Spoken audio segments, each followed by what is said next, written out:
This is the DRF Players Podcast.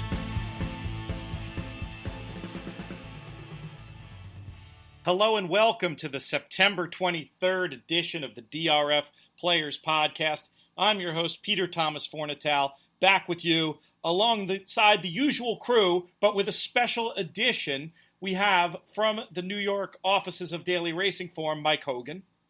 I'm not the special edition. Come on, Pete. You're burying the lead. We have from Texas, Jonathon Kinchen. Hola, buenos dias. And we have that special edition that I was referring to, coming to us from, I'm guessing, the side of a turf course somewhere in the USA. He's the assistant trainer to his father. These guys have been having a terrific run last weekend of particular excitement. Also, the birthday boy, belated birthday boy, Norm Casse. Norm, what's up? Hey, good morning, guys. I'm here at Saratoga. It's a pretty nice day out. We actually just worked Pretty City Dancer for the Alcibiades at Kingwood, so it's been a pretty exciting morning here so far. Oh, that sounds very cool. I want to talk to you about that birthday. Sounds like you had kind of a unique birthday celebration, Norm. Why don't you tell us about it? Well, I think maybe typical racetrack fashion. I was by myself, not really at home. I'm here in Saratoga. Louisville's my home where all my family is. And I was just at a bar having a drink, and a random stranger came up to me and goes, "Happy birthday." And I said, "Thank you. How'd you know?" And they said, "Oh, they've been talking about it all day on TVG." I go, "All right, well, that's kind of crazy." Perhaps it's crazy. Yeah, people love birthday angles. You know, the famous Bill Mott always wins a race on his birthday. Maybe folks are looking to you to see if you were going to have a little bit similar magic. Over the years, do you recall having any particular racing successes on your birthday? Honestly, no, we haven't. You know what day that we always win a race? At Churchill, anyway. At Churchill on Mother's Day, we always win a race. Good My mom to know. shows up, and for some reason, the magic happens, and we can pull something off for my mother. But no birthday magic that I can think of. That's pretty great. That's good to know. We'll circle the day on the calendar. Everybody's got questions for you. We'll just sort of round table. We're not going to keep you too long this morning because I know you have a lot of other work to do. But Jonathon, why don't you start off? Ask Norm anything you want. Hey, Norman, a couple of days ago on the show, we talked about Tepin's performance, and I heard you on Vic, and it sounded like you not were worried, but it was, you didn't have her 100% ready to rock and roll. This wasn't the final goal, but she ran unbelievably well. I encouraged everyone to when they see Mr. Masterson to make sure they give him a hug and tell him thanks for keeping her around in the hopes that we can see her one more year. I mean, obviously, there's a lot more goals to be done this year, but I can't help but get excited about the possibilities of possibly seeing her again. Is there any shot, or should we enjoy it while it lasts? Honestly, there's been a lot different things said about whether or not he's going to keep her, if he's going to breed her himself, if she's going to run again next year. I mean, it's scary to think, but I feel like she's better than she was last year, and she keeps getting better. There's a lot of people who are kind of downplaying and saying that she didn't run her flashy race. But, I mean, she ran a par buyer that what she's normally running off a pretty significant layoff. And, there's no reason to believe that she's not as good as she was last year, if not better, and getting better. So I guess we'll just go one race at a time, and we'll see how long this thing goes. Well, Norm, I think the people, and I'm one of them, the people that think that she maybe didn't run her best race, it's not so much a knock on her, more just like scary about what might be coming next. Because, like you said, it was a bit of a layoff. She was inclined to need the race. Maybe she even did. And I'm of the opinion that she'll be better next out, which is super scary. How'd she come out of the race, and how's she been doing since? I mean, truthfully, Pete, I think she's doing better than she did going into the race. She's been very happy since she's been back to Saratoga. We've only given her a few days jogging, but she's looking really, really good. She's really sharp. She'll gallop tomorrow. What I think people kind of take for granted as far as the way she runs. I think the straight mile and the one-turn mile, she doesn't get to. I think her the exciting thing about her is when she wins and it's over, but it's typically over when she runs the 2-turn miles where she uses her tactical advantage on the turn and she opens up on everybody. I don't think she gets to use that so much when you have the long stretch at Woodbine or at Belmont or the straight mile at Ascot. So I think when we get her back to the 2-turn mile at Keeneland, we're going to see that, that crazy turn of foot that we've all been accustomed to seeing from her. That's a great point. People talk about horses for courses, and when you have a special skill like Tepin's ability to quicken, as you're describing, you could see how that would really lend itself to a place like Keeneland. Have you given any more specific thought as to which spot at Keeneland she will be returning in? I'm still leaning, and this would be obviously something that Dad and Mr. Masterson discuss. I'm all for a challenge, and we've obviously done things with her that most people wouldn't do. I think we would all agree with that. But at the same time, I hope that we run in the First Lady, feeling like it would be a little easier spot. Her big races, and then I would say Royal Ascot, the Breeders' Cup last year, maybe even her second race back at Tampa. Her big races have always come right after running an easier race. So I'd rather just pick the easiest spot of the two, which I would think at this point is the First Lady, and use that as a real springboard to the Breeders' Cup. You want to jump in, Jonathan?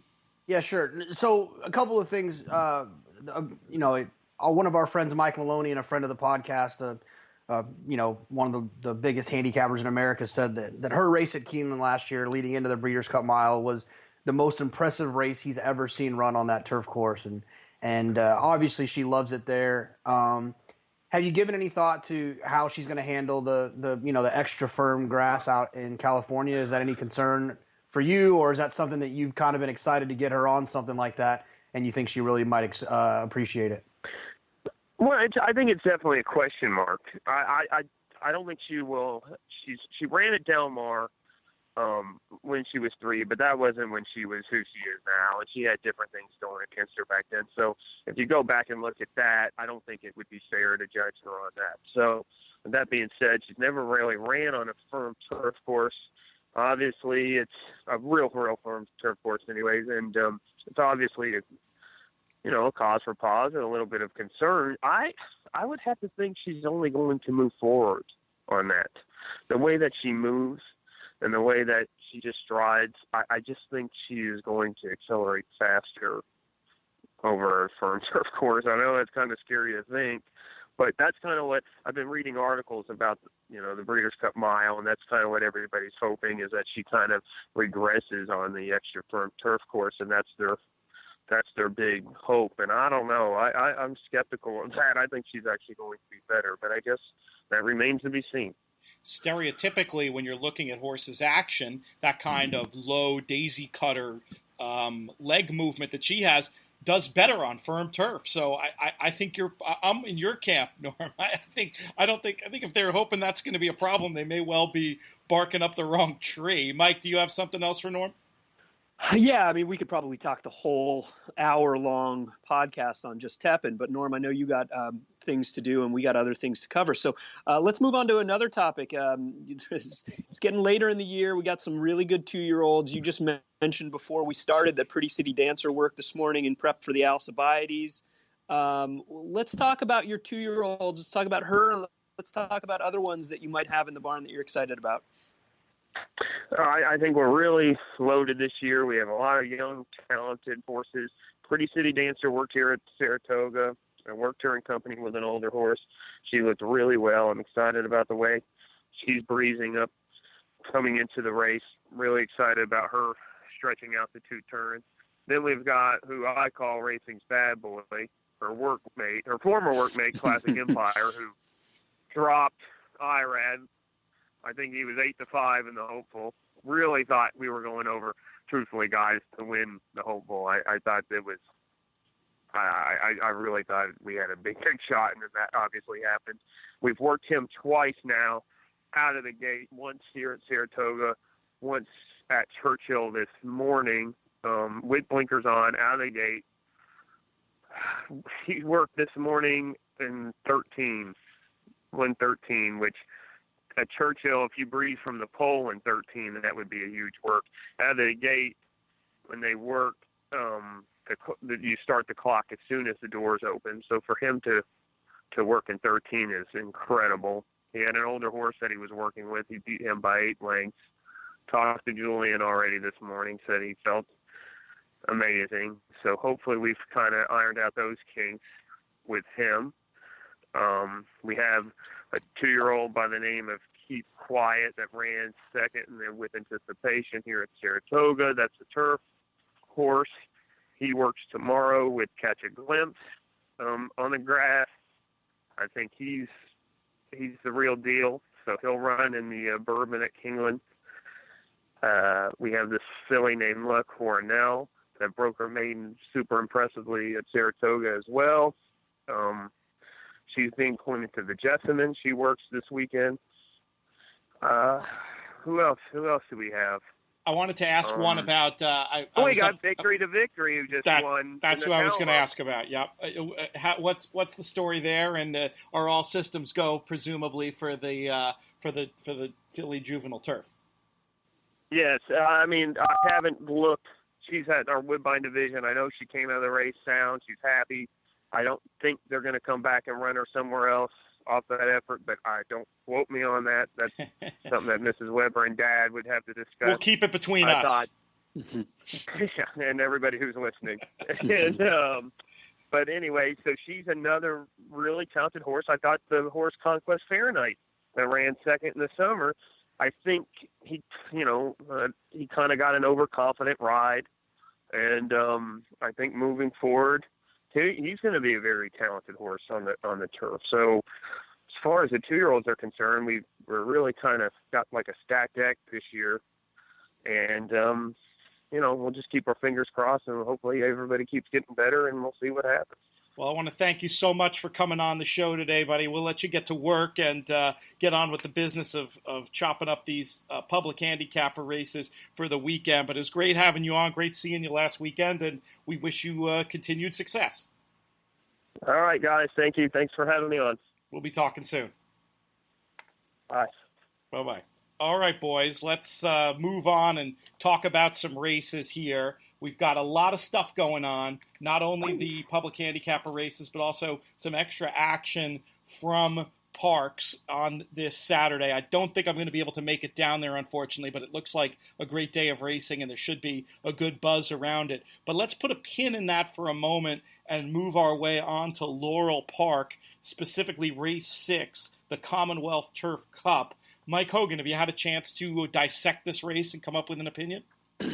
I have. I think probably the horse to beat is our buddy Force the Pass, who seems like I pick every time, and he never quite wins. So, I just don't know if I can rely on him at a short price.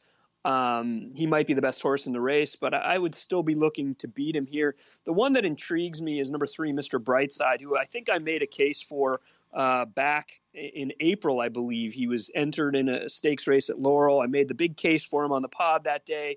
He was scratched with a little minor issue and took a couple months off, went back to the work tab in July, and has been working regularly since. Came back just a couple weeks ago in the Laurel Dash, which is way, way too short for him. And he ran quite well after breaking slowly, circled wide on his own power, and was running late. He now stretches back out to a mile. This is a horse that showed a lot of talent as a 3-year-old. And I like the idea of getting to see what he can do at a nice price as a 4-year-old.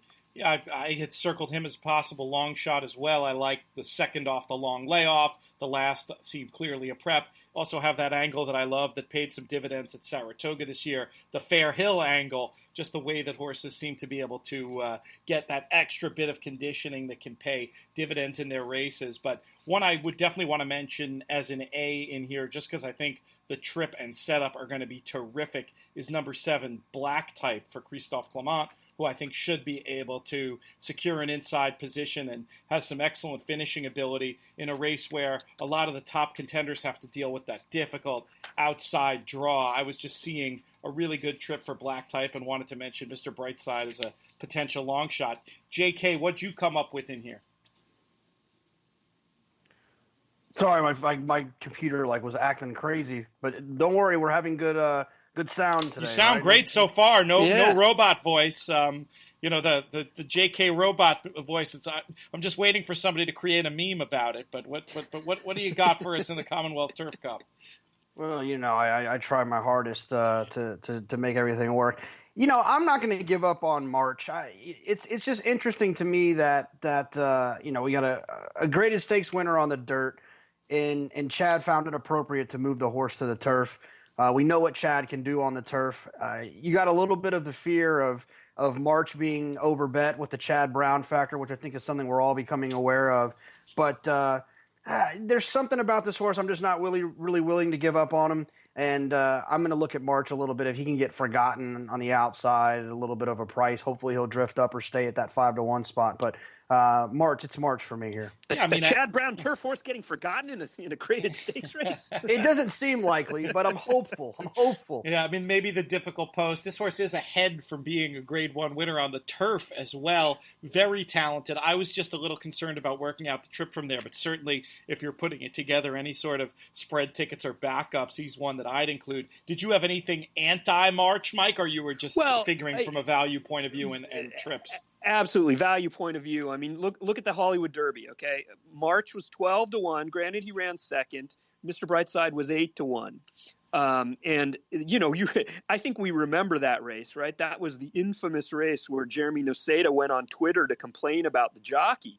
Sure, he was finished ninth, but he was beaten less than 5 lengths in a race where he had all kinds of trouble. So much so that a trainer is publicly coming out to complain about the jockey's ride.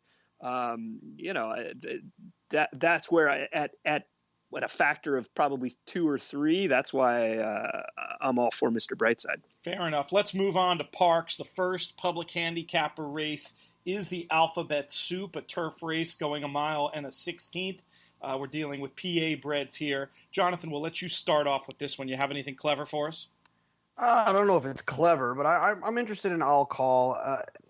Normally these are the types of horses that I'm a little bit. I try to avoid a little bit horses that are cutting back from 1.5 miles to 1 mile and a 16th. It feels like a pretty sharp cut back, and it's 2 different types of races. But this horse was forwardly placed. He kind of ran off a little bit. He was too clear. There's just something about the horse at this price. I think he'll be finishing late. His figures fit. The obvious horses obviously are Granny's Kitten and Uncle Dave, but look, you don't need me to point you in that direction. And if you're looking for a little bit of a price, a forwardly placed horse that could be finishing is one that I'm going to look for, and that's I'll call for Carlos Martin. The man loves speed. There's no 2 ways about it. Mike Hogan, what did you come up with in the Alphabet Soup? I'm generally with Jonathan here. I think that the shorter price favorites, and of the 2, I really prefer Granny's Kitten. I don't know if I trust the last race from Uncle Dave. Maybe, but I would, at a short price, I'd want to see him repeat it, especially when there's other pace factors in the race, including Jonathan's I'll call. The one that's a little interesting to me, though, is Forward Thinker on the outside. If he stays in the race, it's notable that he's getting Javier Castellano for Graham Motion. This is a somewhat ambitious placing for a horse that was running in a 50 claim or 2 back, but he's good enough on the turf, and if they keep him in and don't scratch him as part of the entry, he'd intrigue me a little bit. In Graham we trust. You can do a lot worse than that on turf races in the Mid-Atlantic or Northeast, that's for sure. Let's move on to the 9th, which is the Grade 3 Gallant Bob. This is the start of the 50-cent pick 4. It's also the 3rd of our public handicapper races. Mike, let's keep it with you. Well, so there's a couple things that I want to say in advance of all these Parx races on the dirt, and it's stuff we've talked about a little bit on the podcast. One is West Coast dirt horses are better than East Coast dirt horses, okay? Generally, simple as that. That's coloring my opinion a little bit. You name the division, you name a East Coast horse, I'll name a similar West Coast horse that's just better. So, and the other thing I mentioned is Jerry Hollendorfer, I think, is primed for a huge day. We didn't talk about the race prior, which is the Frosted. I really like Cyrus Alexander in there. I really think Who's Out has a huge shot here in the Gallant Bob. Mike. Sorry, I just have to interrupt. I'm having a Matt Bernier flashback. We're still talking about Cyrus Alexander on the DRF Players podcast? I know. Can you believe it? Well, let's talk about the race prior. I'll just say like a minute on this absolutely. race. I didn't know you'd looked at it, or I would have. Yeah. I was going to ask, and then I was envisioning, hey, has anybody looked at the 8th? Because I haven't, and I was envisioning getting crickets, and so I just skipped right ahead. But go ahead. It's named the Frosted after last year's winner, but I think we could subtitle it The Island of Misfit Toys. I mean, it's Cyrus Alexander, Encryption, War Story, Mr. Jordan. Mr. Jordan's a 2-1 favorite, and he hasn't won in 9 races. Mr. Jordan, in his first 6 races, he finished first 5 of the 6 times, was DQ'd in 1 of them. Then after that, they throw him into the Haskell. He gets his head ripped off by American Pharoah, and he hasn't won 6 since. So that's your favorite. Cyrus Alexander, he's a goofy horse. I mean, obviously, we've talked about him going back to the Matt Bernier era. But I think he's finally getting good, and I think Hollendorfer is understanding where to place this horse. Won 3 back at Lone Star in a grade 3, then went to the Cornhusker, had a ridiculous trip there. In fact, I got a story about this for just a second. If you printed your PPs early, the note for him in there is dueled, far turn, faded. If you watch the race and if you look at the chart, he was 5 or 6 wide in that first turn. And I actually reached out to our buddy Bob Nastanovich, who does the chart for Prairie Meadows. And he said, yeah, I noted in the chart, but in the little short comment, I forgot to put how wide he was. So he actually updated it. If you go into Formulator now, it says 5,6 wide trip. That's hilarious. Nastanovich, talk about a man for all seasons. Here we have a rock star, clocker, administrative guy, chart caller. Apparently, it's like he's got more jobs than me or Jonathan. I don't envy him, but kudos to him for updating that and making sure that bettors get the best information. Seriously, so it was a crazy trip, completely excused. He had a late lead change. He actually ran on late to make up ground.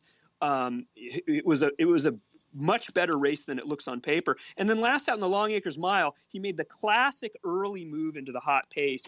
I mean, the backstretch move that he made was just insane. And he kind of set it up for a horse to come and sweep by him late. But he ran huge in running second. And, no knock there. I think he's as good, if not better, than any of these horses in here. And you're going to get a square price on him. So he's my play. All right, we'll let you move quickly on to the original point you were making, and then the Mike Hogan filibuster will end.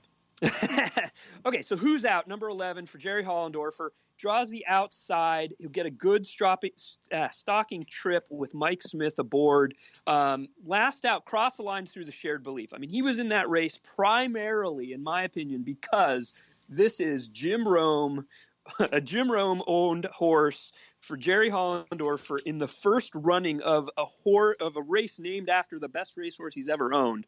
Of course, they were going to enter him in the Shared Belief. He was prominent early. He faded. Mike Smith just stopped on him. He was wide on the draw a line through it.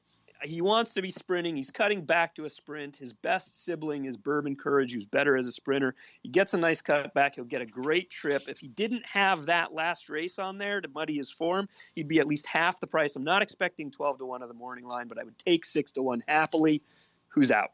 All right. Now, all you Jonathon Kinchen fans are wondering, Pete, why don't you let JK talk?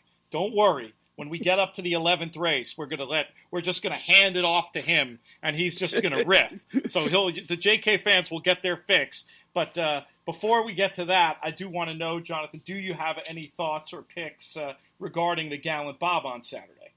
Yeah.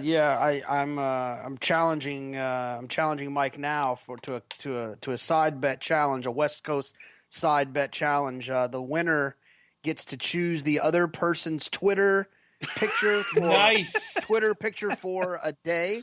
So I am coming at you with Richie Baltus and Navy M. Okay.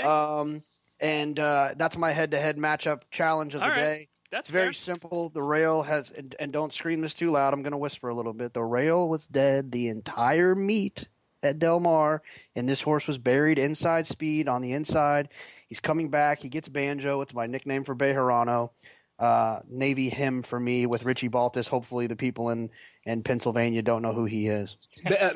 Something I'll say about Banjo. You know what his record is at Parx? He's 3 for 6 with 2 seconds. So he's on Cyrus Alexander the race before. I can't knock you for that one.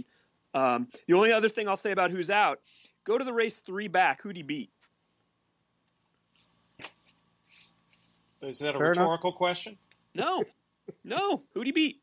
Jazzy Times? Yeah, Jazzy Times. The Bob Baffert horse who he liked better than Dreyfong going into the King's Bishop, but scratched from that race. Look, this is a horse that has some talent. I think he's going to be good. I'll take him against your claimer. All right, we'll have the that's dangerous words talking about Richie Baltas claims, but we'll let that play out on the racetrack. Jonathan, I take it from your pick though that you did. I was originally going to try to see if you agreed with the LA boys' West Coast bias comments. I wasn't really feeling like getting into the fray. I was just curious if we had you to defend East Coast dirt horses at all. Doesn't sound like it. Oh, no. I think this is I'm really on to what Mike, I like that horse for Mike, the who's out. I mean, I think it's an exacta situation. I think those two have a really good shot of running 1-2 here, but at the same time, I got to take the horse who is coming off of a dead rail. I'm curious who you're going to each pick for one another's avatars. Is that to be stated before the bet, or is it like a surprise? Oh, it can be a surprise, but I'm telling you right now, it's going to be a picture of me saying that I love Jonathon Kinchen.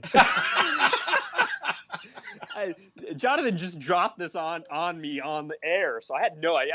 I'm just like, my brain is swirling thinking about the different possibilities. I like it. I could see we could recycle Jonathon Kinchen wearing the Baffert wig. There's a lot of opportunities here for. There's that bathrobe shot.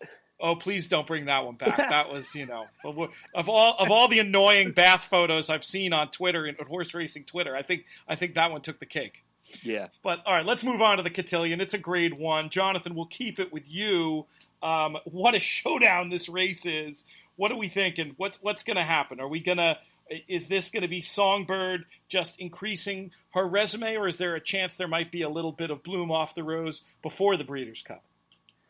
I'm sorry, I don't have a handicapping opinion here. I am just hoping that she wins so that I can make money on Beholder. If she loses, it ruins my plan. So I have to take all of my mental energy and juju and put it in her direction. I mean, you can try to get cute and take something else here, but I just think it's one of those hoping. You're hoping for something different to happen. I guess Catherine Sophia is the only shot at beating her. But if you go back to the Oaks and Songbird runs there, she wins by 4, doesn't she? So I don't know. I'm just going to be rooting for Songbird. I was seeing it the same way as you. I mean, I understand there's some wise guy sentiment for Catherine Sophia, and that isn't crazy, but I think we're going to see a better Songbird today, cutting back to a distance I think she'll prefer. And, I'm not saying it necessarily as a bet, but I do think that you'll be okay in your hopes for the Breeders' Cup. Mike, any dissenting opinion here? So Jerry Hollendorfer lifetime at Parx/Philly Park. He's 0 for 11 with 5 seconds, and one of those seconds was blind luck at 3-5 in the Cotillion in 2010 against Havre de Grace. I think, here's my prediction. He leaves on Saturday, goes in 0 for 11, he leaves 3 for 14. Cold pick 3 for Jerry Hollendorfer from races 8 through 10. Bold statements. I like it. Now, I guess part of the case for Catherine Sophia is the home field advantage angle. I mean, here you have a filly who's been training super well, couldn't know the track any better, reuniting with Castellano. Does any of that factor into a possible reason why this isn't going to go the way that the three of us are thinking? Jonathan, do you give any credit to that home field advantage angle? No. Obviously the connections want to win it. The trainer wants to win it for the connections. I mean, I get all of that stuff, but I wake up every day and want to be a millionaire, and I'm still not one. So it doesn't make the biggest difference in the world. But I get it, and I respect it, and it would give me a little bit more confidence when I hit click or I handed the money to the teller. But it's not going to make the difference. How about Karina Mie in here, Mike? I mean, for me, I always talk about how much I love Mott with a target. It seemed like he had a very different target when he came back with Karina Mia in the Ballerina, and that didn't work. So now they're heading back to here. It doesn't feel like a Bill Mott spot to me. What do you think? Well, this is a Bill Mott angle, isn't it? I actually tweeted out about this. Bill Mott going sprinter route on dirt in graded stakes. He does really well, and you'll take a look at the two mile wins, or mile and a 16th and mile wins from Karina Mia on her resume. She was doing that in both of them. Look, I could see it, but I just frankly think Songbird is much better than these. I wouldn't not controversial. Be wasting. I know.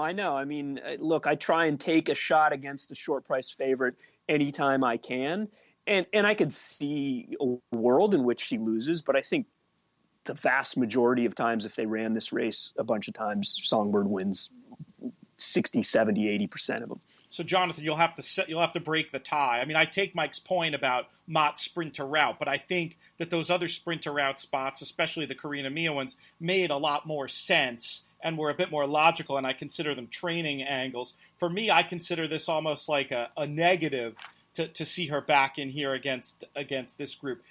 Just talking about Karina Mia alone, do you see this as sort of a positive trainer move for Mott the way Mike is seeing it, or are you seeing what I'm saying about it maybe being a little bit more negative? Let me, or do you have no opinion? That's an answer. I don't know if it's negative or positive. I'm going to say what I think, and then at the end, I'll be able to say which one I think it is. I think that what's the point of waiting for the Raven run at Keeneland or whatever it is, the 7 furlong filly sprint race, to set her up for the filly and mare sprint at Santa Anita? Why not just run her in this spot for more money against restricted, against 3-year-olds, and then just cut her back again? I thought Rosario moved way too early last time in the Ballerina. I don't think that was really a negative about her ability to sprint. And I think that this is just a race that, let's just run her in this spot, and then we'll cut her back for the Breeders' Cup if that's the necessary next step. That's an interesting point. I want to watch that tape with your thought about Rosario in mind. For me, at the top of the lane, I thought Karina Mia was going to win for absolute fun. And I don't like to bet horses the next time when I have that feeling that a horse is in a great position to win and they flatten out. I feel like in my horse playing career, I've done better fading those horses the next time than excusing them. What were you going to say, Mike? I'll say this for the race is called the Cotillion, but for Karina Mia, this race might as well be called the Test, because I think what they're trying to figure out here is where does she fit on Breeders' Cup Day, and if she runs really well against the top filly in her division, who's going to be favorite or co-favorite in the Breeders' Cup Distaff, regardless of whether she wins or not, if she runs well tomorrow against Songbird, they move forward and go to the distaff. If she doesn't, they go back as a fallback to the filly and mare sprint. That's what I think. All right. It'll be very interesting to see what happens. We didn't talk about Landover Sea for a minute, who I was thinking, is that a horse to think about for trying to get in your bottom-up key in your trifecta in Super? But I don't know. It might just be that the top 3 are so good that they just do their thing. Fascinating race to take a look at under any circumstances, but not as fascinating, in my opinion, as the 11th race at Parx, the Pennsylvania Derby. As promised, we're just going to hand it to Jonathan for this one and let him go for a while. Exaggerator for fun. What? The rail's always dead at Parx. He's about to get a massive setup. They're going to try to rate Nyquist, which I think is it could work. And if it works and Nyquist wins at 5-2, then great. But I think that they're gonna fly in front. Awesome. Slew wants to front. Summer Revolution wants to be forward. Connect tried to rate last time. That didn't go well. Cupid's a maniac speed horse that obviously they've been pointing to get him out of the gate. Hit it once more, wants speed. He's drawn way outside. I mean, they're going to fly. Breaking news, folks. Breaking news. Apparently, it's just been announced that the Pennsylvania Derby is a one-turn race this year. No. Hey, Eric Bialik said it best. One-turn horses can win 2-turn races when they get one-turn setups. And that's exactly what he's going to get. They're going to fly. He's going to come sweeping on the outside on the good part of the track while there's other horses swimming down on the inside, and he's going to win for fun. Then they're going to run him in the Breeders' Cup Classic, and then I'll be against him again, and then he'll win the Malibu in December. This will be the 15th start of Exaggerator's career, Jonathon. Is this the first time you've been on his side? Let me see.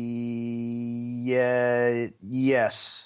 No, I might have used him a little bit in some of his earlier. Oh, you know what? Saratoga Special, a one-turn race, 6.5. He went off at 9-2 that day. I won a tournament with him. That I did, but other than that, no, I've kind of been off of him forever. I still feel the same way I feel about him. But in handicapping and in betting and in horse racing, like, you can't continuously bang your head against the wall because of your not so great opinion. I think that the horse is he's going to be better as a one-turn horse, but he's going to get a huge setup today on the good part of the track, and I think he's going to win.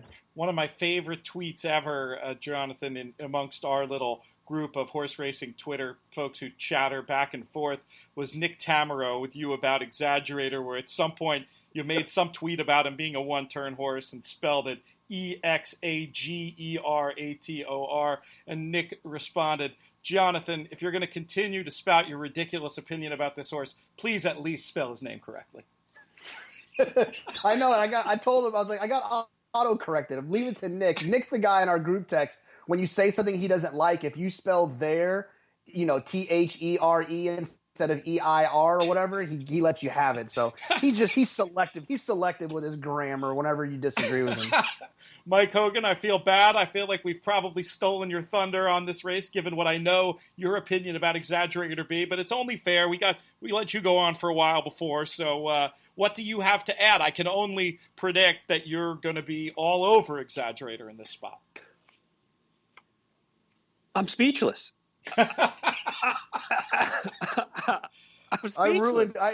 He got up early this morning. He's got a bullet notes. I got all these charts, diagrams, PowerPoint presentations.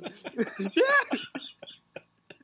I would have bet the world Jonathon was against Exaggerator coming in. Yeah. I mean, he makes excellent points, but my hope there was for him to pick some Speed of the Speed horse, and then for Mike to be able to make a proclamation about how he wants it to be bone dry and bet his whole bank on Exaggerator. But my plan as a host failed miserably. But perhaps, Mike, you can pull us out of the fire with some interesting thoughts on this PA Derby.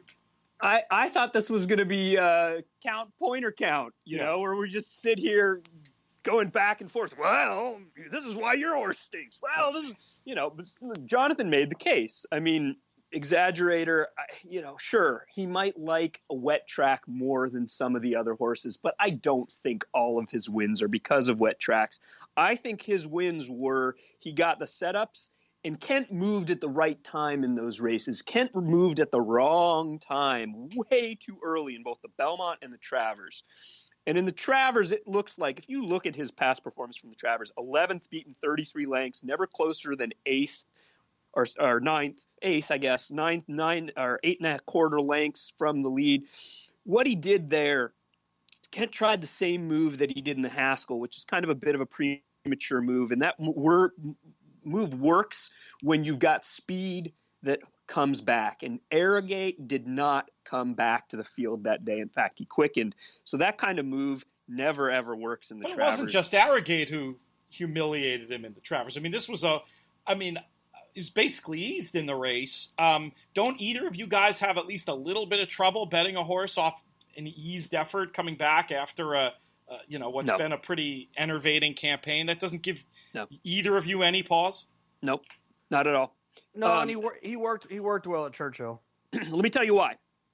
His splits, if you do the incremental splits, his splits for this race, okay, he went slower in the Travers for the first quarter than any other race of his career, including the Kentucky Derby, including the Belmont. And you don't think that could be a sign of tailing off? No, because here's the thing. Kent let him go 25.88 in the opening quarter. Then the second quarter, 23.37. Then the third quarter, 23.18. He ran nearly a second faster in the third quarter than Arrogate's third quarter.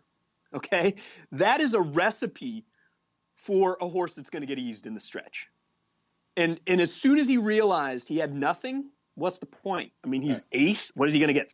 Fifth? Especially a one-turn horse running in a 10-furlong race against a real racehorse, right? Oh my gosh! There's no arrogates in this spot. Well, what else are we thinking in terms of filling out the exotics here, Mike? Do you have, or are you just going to focus all your play on Exaggerator on top? No, for me, it's Exaggerator and Gunrunner together, using both of those two on top, trying to get both Cupid and Nyquist out of the tries and supers. And I'll be dabbling with some Summer Revolution and Connect and maybe some of the other bigger prices underneath just to try and create value, because I think the value is getting Nyquist and Cupid off the board. And I think it's entirely possible that happens. Summer Revolution surprises me. I would think he'd be on the short list of horses to get burned out and run out. What is it you like about him? Well, it's more just value and potential upside. Yeah, I mean, I don't know if the race sets up that well for him, but we certainly haven't seen him at two turns, and we haven't seen him going a route of ground, and maybe he's just a freak. So at a nice price, if I can help him round out the the try and super, he certainly adds more value than some other horses. I think if he's a freak, he hits the board, at least in the King's Bishop. Jonathan, what do you think about that? You had another comment, it sounded like, but if you don't remember what that was, just who are you looking at in terms of filling out the exotics underneath? Yeah, no, I'm going to use Sunny Ridge for sure underneath. We talked about the home field advantage with Jason Service. So I definitely want a little Sunny Ridge underneath. I thought he ran well in the Haskell, and I thought he was the kind of the key bomb horse in that race. And I think that he could get a similar setup here with it kind of falling apart in front of him, drawn outside. The horse I'm kind of against here, and I wanted to pick, was Gunrunner. I if you watch the NBC broadcast of the Travers, he looked loaded like a winner, buried down on the inside when they had that overhead view on the far turn, and he was just empty and couldn't get by American Freedom late, and so that was a really discouraging performance for me, and one that I can't bet the horse off of. That's interesting, because from speed figure terms, you wouldn't be crazy to think you could see another step forward, but that's a good point. Sometimes you have to just go with your own subjective opinion of what you think a horse is going to do versus what they end up doing. So that's interesting. I got a question for you guys about Sunny Ridge. I mean, he's enough of a price that it makes sense trying to get into the exotics, but here's my concern. This is a horse who has run once since March, and sure, he ran pretty well in the Haskell, but 6 weeks before he worked again, and he's only had one work since the Haskell, which was, 2 months ago almost. So is there something I'm not saying he's unsound, but I'm just wondering if he's missed some training time and he's maybe not going to be primed here. I don't know this as fact, but this is my answer to your question, is that in the mid-Atlantic region, there's so many tracks and training facilities and everything is so close to each other. The idea that he's been working somewhere and just been missed on the tab is not outside the realm of possibility to me. Might be worth paying close attention to the articles, probably in DRF right now. See if there's any specific mention of Sunny Ridge. It'd be good to get a little bit of extra information. Speaking of places where horses train that we don't have much information from, what have we heard about Nyquist and how he's been working at San Luis Rey, this impressive-looking string of mile workouts? Of course, famously, they had given him some time, said he needed to grow into his frame. He was doing some swimming. What are we hearing, if anything, about where Nyquist is at? It looks like a typical Doug O'Neill situation we've talked about in the past, about how he gallops the heck out of his horses, and I'm not even sure if he's actually working them a mile, but if he's just 2 minute licking them or a little bit faster than that, the clockers are picking it up on the clock and giving him a time. So, look, we talked about it earlier this summer when that first came out that Pete and I were shocked the first time that we got to see Uncle Mo, how big he was. And I've heard from a couple of people of how he grew late and how he was kind of a late developer. And that's kind of a little bit ironic considering how good he was as a young horse. But maybe that's what's going on with Nyquist. Doug admitted that it was all his fault. the Preakness with Mario being rushed up and going to the front, and so maybe they'll take him back a little bit. I mean, he makes sense to me, but he's just not. He's not. Let me see one more, and maybe I'll get excited about him in his next race. Anything to add to that, Mike? Yeah, I mean, I don't know anything about the works other than what I see on, the paper here, which is after the Haskell, it seems like they were working him slowly, a mile in 1:45 and 4, the next work in 1:41 and 1, then 1:39 and 4, then 1:38 and 1. So it seems like they're trying to tighten the screws. I do know that Doug not only took the responsibility for the loss in the Preakness, but the same for the Haskell. And he told Mario, look, you're on the inside. Don't give up the rail. I heard that the rail is always golden at Monmouth, so don't give up the rail no matter what happens. And so that's what happened. He didn't give up the rail, and he finished 4th. And now I know the plan is to sit back with him. I don't know if that's take back or just naturally let the other horses go out ahead of him. But just the way he's kind of turned from the BC Juvenile, which is the reason why they think he can pass horses. But since that race, he just seems like a horse that doesn't want to settle. He wants to go to the lead. And with a change of tactics at a short price against a field that's pretty decent with a lot of other early speed, he's the kind I look to play against. We have these Chad Brown long shots in here. Any quick thoughts on them and their chances? It does seem like a race where it might be worth trying to get a little bit of cute. In my opinion, any help from Chad Brown here? Do we think, J.K.? I mean, yeah, I think one of them is very likely to be involved at some point in the race and to get a piece. It's just, but I don't know which one it is. I don't think My Man Sam is very good, right. So I guess I'm going to by default say that it's Connect. Right. But, I know they've always liked Connect, and a horse like Connect at 12-1 is one that I would definitely not ignore. And in fact, he's probably the type of horse that, we've all been in these tournament scenarios where you're like, oh, I like Exaggerator, but he can't get me home. Connect would be the horse that I would take. Yeah, I'm with you. I would use him underneath and maybe even really defensively on top just in case he's good enough. I think he's the better of the two.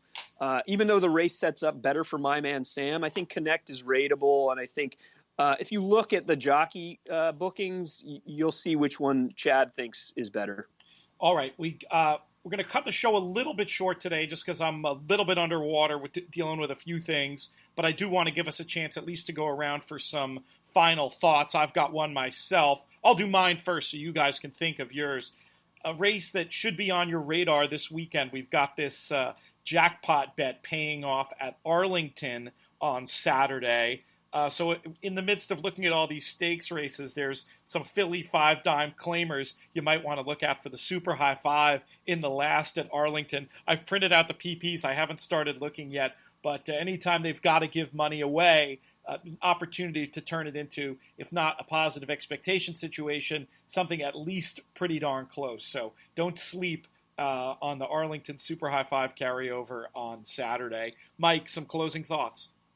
Oh boy, we didn't get a chance to talk about it. Maybe on Tuesday we can talk a little bit about the change in the Del Mar Pick 6 and how they're taking a portion of what they pay out in the consolations and putting half of it into a jackpot type carryover situation. Modified rainbow format. Modified rainbow. No other changes to the takeout. No other change to the minimum. No other change to what gets paid out to those that have 6 of 6. But it'd be an interesting discussion point, and let's think about it over the weekend.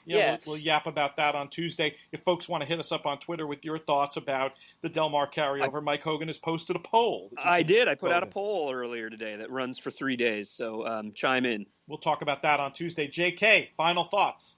Yeah, same lane as Mike. I don't want to be hypocritical because we always ask for our industry to do new things and try new stuff and to not kind of just say, oh, this is what we've always done. So, but at the same time, I'm not sure if I'm crazy about all of that money being tied up for so long and it being such a target that's going to be tough for people to reach with that high minimum. So we'll see. I'm not even sure. It just kind of came to my attention yesterday, and I'm kind of glad we didn't talk about it today because I haven't digested it as much as I want to. So Tuesday it'll be a good target for us to have. I like it. Some other interesting Twitter questions have come in. If you have questions you'd like us to address on the show, feel free to hit us up at podcast@drf.com. You can find us on Twitter. Mike, which is your best Twitter handle these days? Well, I'm still doing both DRF Formulator and DRF Hogan. DRF Hogan tends to be more me, so I'll put out my opinions about races, what I think about things. It's a little more off the cuff and stuff. The DRF Formulator one is if you have issues with your account, you have questions about Formulator, I'll put it out as more like here's angles, plays, strictly from Formulator. I'll do that, but go ahead and follow both. There you go. Jonathon can be found at UT Big Hair. I, of course, am at Looms Boldly. And that's it for today's slightly abbreviated show, but I think we covered a lot of good ground. And believe me, I think in the next few weeks we're going to be making up for it with some longer shows as we approach the Breeders' Cup. We're going to hopefully have some news on that as soon as the end of next week. Godspeed if you're playing this weekend. And most important of all, I hope you win all your photos. You win all your photos. You win all your photos. You win all your photos. You win all your photos. You win all your photos.